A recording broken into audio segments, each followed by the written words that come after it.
siapakah Dajjal? Dia lahir di Samirah. Dan dia diberi nama Samiri. Nah, kenapa dia disebut Samiri? Karena lahir di Samirah. Dia lahir 100 tahun sebelum Nabi Musa diutus. Ya. Dan Allah Subhanahu wa Ta'ala memberikan kelebihan kepadanya. Pertama, dia diberikan umur panjang. Yunzarul umrah ila yaumis sa'ah, ila akhiriz zaman. Ya, dia ditangguhkan ajalnya sampai akhir zaman. Yang kedua, dia memiliki kecerdasan di atas akal jenius rata-rata umat manusia.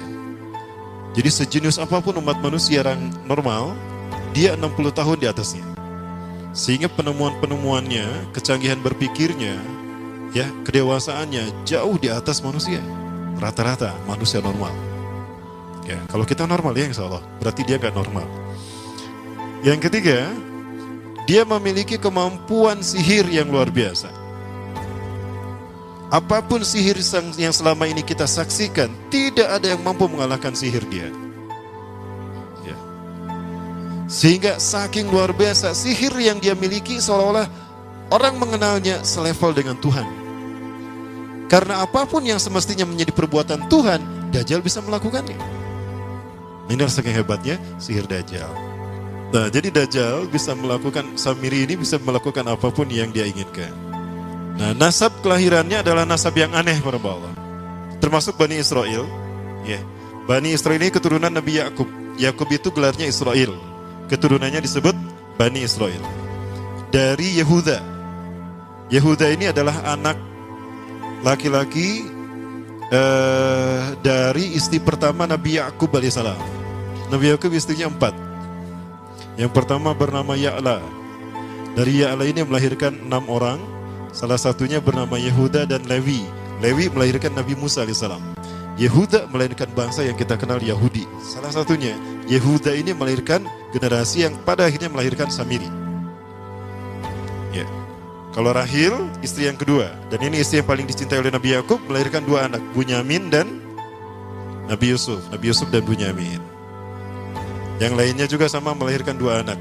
Kahit dari Ya'la melahirkan 2 anak, Dam dan Naftali. Ya. Anak tertua dari Nabi Yakub dari istri pertama bernama Robin. Ya. Apakah Robin Hood? Saya tidak tahu. Yang penting hampir sama namanya Robin. Nah, dari Yehuda inilah lahir Samiri. Nah, ayah dan ibunya, kakek dan nenek Samiri ini adalah para penyembah berhala. Karena Samirah saat itu terkenal penyembah berhala. Ayahnya ini lahir dari proses perzinahan adik dan kakak, incest. Adik dan kakak berzina, lahir ayahnya. Adik dan kakak berzina, lahir ibunya. Jadi ayah dan ibunya ini lahir dari proses yang haram. Dan ketika ibunya menstruasi, disetubuhi sama ayahnya. Jadi itu peluangnya dari 2000 persetubuhan dalam keadaan menstruasi, 1 bisa jadi. Karena menurut penelitian medis juga, bahwa darah kotor tidak menghalangi terjadinya fertilisasi, tidak menghalangi terjadinya reproduksi manusia. Jadi tetap pembuahan ovum oleh sperma bisa terjadi walaupun ada dalam medium darah kotor, menstruasi. Ya. Nah, ketika itulah hamil dan lahirlah Samiri. Rasulullah SAW menyebutkan dalam Musnad Imam Ahmad, ya, ayah dan ibu Dajjal ini melewati perkawinannya selama 30 tahun tanpa melahirkan seorang anak pun. Dan di tahun ke-30 pernikahannya melahirkan Dajjal, melahirkan Samiri. Kelahirannya ini akan menjadi petaka bagi kedua orang tuanya. Dia adalah orang yang paling sedikit manfaatnya dan paling banyak keburukannya bagi manusia, terutama bagi kedua orang tuanya. Bahkan ketika dia lahir, alam semesta menolak kelahirannya. Dordar gelap, hujan badai, petir. Itu terjadi di malam di mana Samiri dilahirkan. Seolah-olah alam menolak kehadirannya. Ya, seolah-olah alam menolak kehadirannya. Nah, sejak lahir sampai usia 5 tahun dia tidak netek sama ibunya. Kebayang, 5 tahun air susu ASI tidak ditetekkan. Itu yang menyebabkan terjadinya kanker payudara. Maka ibunya pun meninggal gara-gara kanker payudara ini. Ya, saya dapat berita dari beberapa orang pengidap penyakit kanker payudara. Rata-rata penyakit kanker payudara ini terjadi karena ketika menetekkan itu hanya sebelah. Ya. Jadi ibu-ibu yang hamil, yang menyusui, upayakan dua-duanya disusukan. Ya, karena apabila cuma satu saja, yang satu itu yang akan terjadi peluang resiko besar resikonya terkena kanker payudara. Nah, ibunya meninggal gara-gara itu. Terbukti apa yang disabdakan Rasulullah. Kelahirannya menjadi petaka bagi kedua orang tuanya. Begitu pula ayahnya, maka ayahnya menjadi single parent. Maaf, sejak lahir sampai 5 tahun, kenapa dia menetek pada ibunya? Karena kerjanya tidur melulu. Disebut mati, dia bernafas, jantungnya berdetak. Disebut hidup, dia tidak bergerak. Antara hidup dan mati. La yamutu wa la yahya. Nah, maka di usia ke-5 tahun, nah ini terjadi peristiwa yang menarik. Apa itu? Samiri bangun dari tidurnya di tengah malam dan tidak ada orang yang menyadari Samiri bangun. Dia merangkak dan pindah ke berhala yang terbesar. Nah, dia pindah ke pangkuan berhala terbesar, tidur di sana. Dan ternyata ketika berada di berhala terbesar tadi, BAB dan BAK. Ya, buang air kecil dan buang air besar. Besoknya itu adalah hari pemujaan kepada dewa-dewa mereka, bangsa Samirah. Apa yang terjadi? Ketika terjadi ritual pemujaan tadi, maka sang raja yang dipertuhankan oleh kaumnya mencium sesuatu yang tidak enak. Pas dilihat, kaget sang raja. Ternyata itu pesing berasal dari pantatnya si Samiri yang ada di pangkuan berhala terbesar. Marah murka tuh sang raja. Itu anak kamu, kenapa ada di situ? Ya, kurang ajar kamu, ya telah menghina Tuhan kita. Kenapa kamu pindahkan anak kamu ke situ? Oh tidak Tuhan, saya tidak memindahkannya. Bagaimana saya bisa menghina Tuhan saya? Lalu siapa yang memindahkannya? Kan dia lumpuh. Nah, sekali lagi, kehadirannya menjadi petaka bagi kedua orang tuanya. Akhirnya raja marah dan ayahnya dipenjara. Selama ayahnya tidak bisa membuktikan penghinaan tadi, maka ayahnya dihukum mati.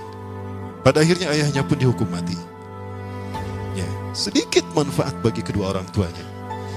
Maka kemudian apa yang terjadi?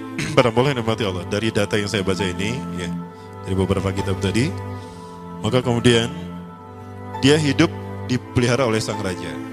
Dan pas di usia dia 5 tahun itu, Allah menimpakan murkanya kepada bangsa Samirah yang sudah kelewat batas, ya, maksiat dan sudah tidak ada toleransi dari Allah untuk mereka hidup di bumi, maka Allah perintahkan malaikat Jibril menghabisi mereka.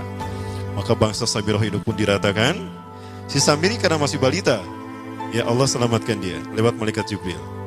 Diselamatkan dia dan ditempatkan di pulau entah berantah.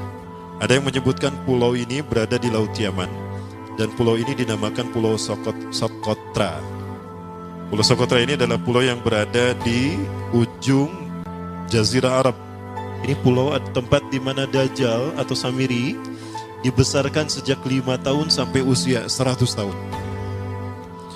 Ya, dari usia 5 sampai 100 tahun dia tinggal di Pulau Sokotra ini. Nah, Pulau Sokotra ini adalah pulau yang berada di kawasan Yaman. Pulau yang memiliki banyak keunikan luar biasa. UNESCO sempat ingin menjadikannya keajaiban yang ke-8. Kan ada 7 keajaiban dunia ya. Yang ke-8-nya tadinya ini. Namun karena dia terkait dengan Samiri Dajjal, maka banyak negara yang menentangnya. Terutama negara-negara yang menjadi pengikut Dajjal. Maka pada akhirnya pulau ini dirahasiakan. Nah, sebetulnya pulau ini unik kalau kita ingin berekreasi ke sana. Namun karena posisi yang terpencil, jarang orang mengikutinya.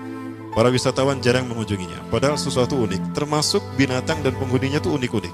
Dunia menyebutnya pulau ini dengan pulau julukan dari pulau alien hingga pulau neraka. Ya. Ada juga yang menyebutkan di Jekyll Island. Pulau Jekyll Island itu bahasa barat, kalau bahasa kitanya Pulau Dajjal.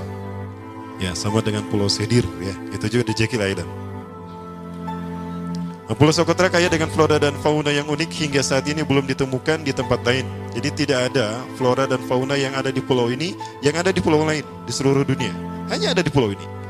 Makanya di pulau inilah Allah ciptakan satu binatang yang unik juga, yang disebut dengan jasasa. Jasasa, binatang jasasa itu artinya mata-mata. Binatang ini bertumbuh besar, dhahmatun kabirah, tugati jismaha, ya, asy'ar. Hatta la nastati' an nafariqa ayna wajhu wa ayna dubur. Tubuhnya besar, dipenuhi dengan bulu, sehingga saking penuhnya bulu kita tidak bisa membedakan mana dubur, mana wajah. Yang menghadap itulah wajah.